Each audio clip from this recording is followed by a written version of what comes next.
জয় হরিচাঁদ, জয় গুরুচাঁদ, হরে কৃষ্ণ, হরি বল।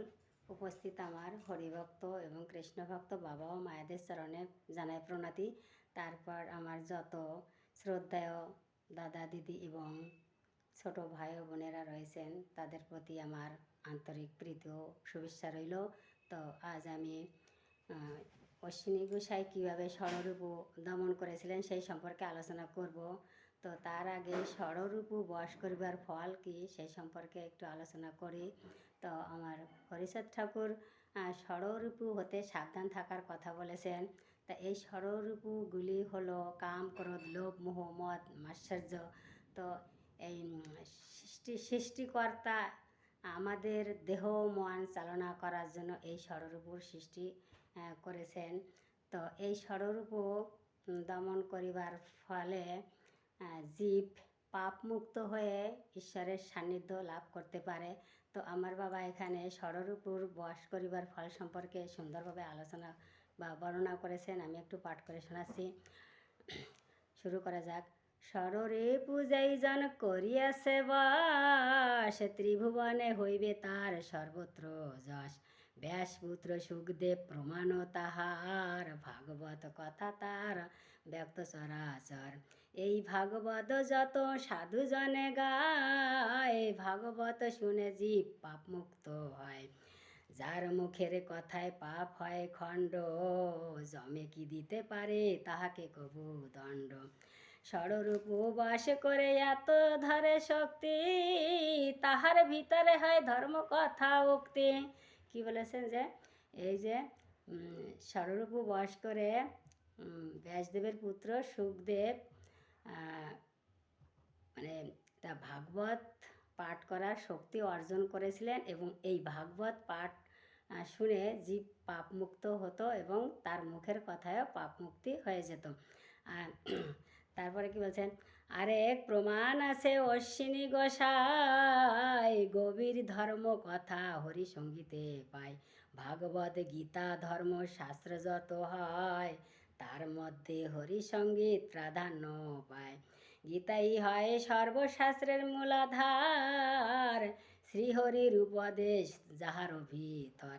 এই গীতার মধ্যে আছে যত সব বাণী, পালন করেছিলেন প্রেমিক অশ্বিনী। তাই কি বলছে দেখো, এই যে গীতার মধ্যে যেসব বাণী সবই কিন্তু হরিরই বাণী। আর এই গীতার বাণী সব কিন্তু আমার অশ্বিনী গোসাই পালন করেছিলেন, প্রেমিক অশ্বিনী গোসাই পালন করেছেন। কিন্তু একটা কথা না বললে হয় পারছি না, যে অনেক মতুয়া ভক্তগণ মানে এই গীতা মানে না। তারা যে কী কারণে মানে না আমি এটাই বুঝতে পারলাম না। তাই আমার যেখানে অশ্বিনী গোসাই গীতার বাণীগুলো পালন করেছেন এবং এই যে হরিসঙ্গীত গ্রন্থখানা রচনা করেছিলেন, গীতার অধিকাংশ আদর্শনীয় মানে গীতার বাণী অনুসরণ করে কিন্তু এই গ্রন্থখানা রচনা করেছিলেন। তাহলে কি করে তারা গীতা মানে না, এটা যেন যারা গীতার বাণী বা মানে না তারা যেন আমার কমেন্টে জানিয়ে দেয়। জয় হরি বল। তারপরে কি বলছেন, হরি পালন করেছিলেন প্রেমিক অশ্বিনী গোসাইয়ের কি এই গীতার বাণী। হরি বলে মোর বাণী আমার উপরে, যার উপরে হয় পালন যেবা করে। হরি হতে ভক্ত বড় নিচে হরি কয়, এ কারণে হরি সঙ্গীত প্রাধান্য পায়। তা এই যে হরি সঙ্গীত এই কাম ক্রোধ, তারপর হচ্ছে কাম ক্রোধ লোভ মোহ মদ মাৎসর্য এই ষড়রূপ বাস করে আমার অশ্বিনী গোসাই কী করেছিলেন, এই হরিসঙ্গীত গ্রন্থখানা রচনা করেছিলেন হরি কৃপা পেয়ে। তো এই কাম ক্রোধ লোভ সৃষ্টিকর্তা সৃষ্টি করেছিলেন আমাদের দেহ মন চালনা করার জন্য। আর জ্ঞান বিবেক প্রেম ভক্তি আর সত্য এই পাঁচটি সৃষ্টি করেছিলেন আমাদের সুপথে বা সঠিক পথে চালনা করার জন্য। আর ষড়রূপ বিপথে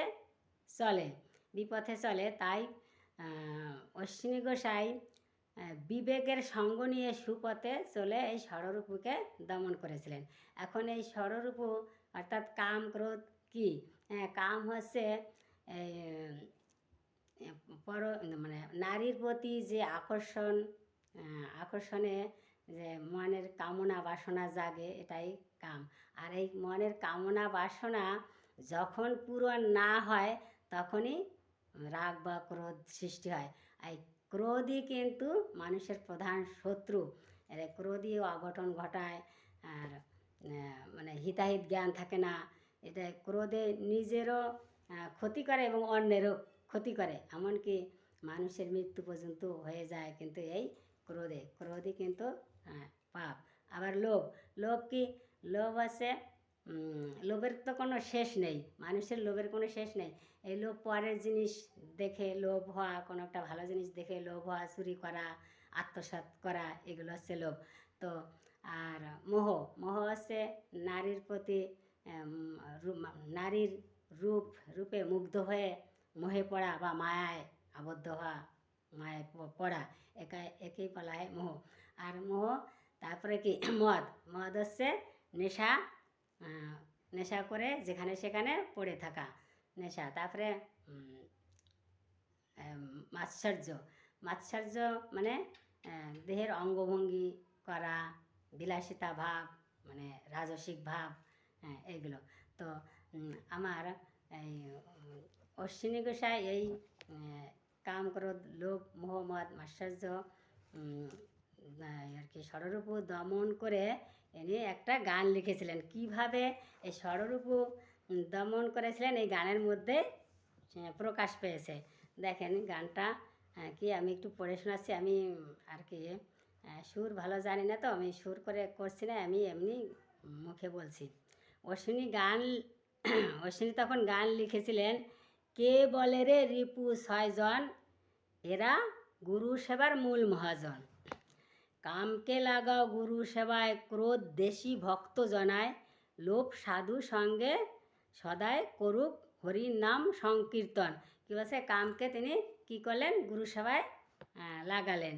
আর ক্রোধকে দেশি ভক্ত জনায়, মানে হরিভক্তদের প্রতি রাগ দেখালেন, মানে অনুরাগ করলেন, মানে উল্টো রাগ। যে সে রাগ কেমন রাগ? যে গোলকচাঁদ যদি হরিচাঁদকে পায়, তাহলে হরিচাঁদের দেখা পায়, তাহলে আমি কেন পাবো না? এটা হচ্ছে অনুরাগ। তারপরে লোভকে কি বলেন?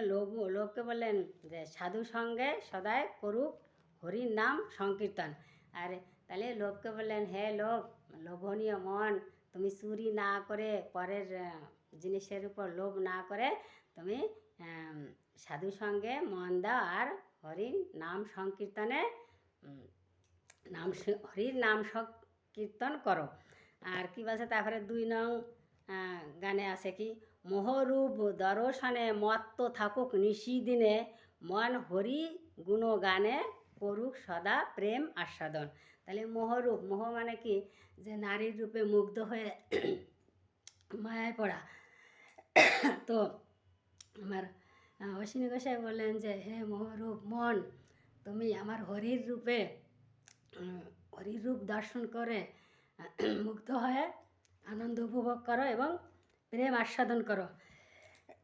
কাশি বাজছে। তারপরে আর কি 3 নম্বরে আছে কি? মাশ্চর্য মত্ত মাতঙ্গ মহাভাবে দোলক অঙ্গ, যার গুণে হয় প্রেম তরঙ্গ শীতল করে তাপিত জীবন। মাশ্চর্য মানে যে দেহের অঙ্গভঙ্গি করা, বিলাসিতা ভাব, রাজসিক ভাব। তো আমার অশ্বিনী গোসাই বললেন, হে মহান, তুমি মহাভাবে ভাবিত হয়ে মহানাম সংকীর্তন করো, আর কি হরির সম্মুখে তুমি মহাভাবে নাম করো, আর তাতে তোমার প্রেম তরঙ্গ জাগবে এবং তোমার তাপিত পরাণ শীতল হইবে। তো এইভাবে আমার অশ্বিনী গোসাই এই গুরু সেবায় এই ষড়রূপকে কাজে লাগিয়ে ষড়রূপ দমন করেছিলেন। আর এই ষড়রূপ দমন করার ফলে আমার অশ্বিনী গোসাই হরি কৃপা লাভ করেছিলেন এবং হরিসঙ্গীত গ্রন্থখানা রচনা করেছিলেন। সে রচনা করে এখন এবার এই হরি সঙ্গীত গ্রন্থখানা ছাপানোর অর্থের অভাব। গুরুসাদের কাছে এই বইখানা দিয়েছিলেন, কিন্তু ছাপানোর অর্থ পাওয়া যাচ্ছিল না। তাই আমার অশ্বিনী গোসাই নিজে 300 টাকায় এক মায়ের কাছে বিক্রি হয়ে এই বইখানা ছাপিয়েছিলেন। তাই আমার অশ্বিনী গোসাই যদি এই এই মূল্যবান হরিসঙ্গীতখানা যদি আজ রচনা করে ছাপিয়ে না রেখে যেতেন, তাহলে আমরা এই মূল্যবান সম্পদ পেতাম না এবং হরিচাঁদ সম্পর্কে আমরা জানতে পারতাম না। তো আমার অশ্বিনী গোসাই, প্রেমিক অশ্বিনী গোসাইকে আমার শত শত প্রণাম রইল। তো আপনাদের এই অশ্বিনী গোসাইয়ের এই অমূল্য দানের জন্যে আপনাদের তো একটা লাইক করা অবশ্যই উচিত। তাই যদি ভিডিওটা ভালো লাগে লাইক শেয়ার করে পাশে থাকবেন। এবং আগামী দিন আমি কাহারও ধর্ম নিন্দা করিবে না এই সম্পর্কেই আমি আলোচনা করব। মানে কাহারও ধর্ম নিন্দা না করিবার ফল সম্পর্কে আলোচনা করব। জয় হরি বলে এখানে রাখছি।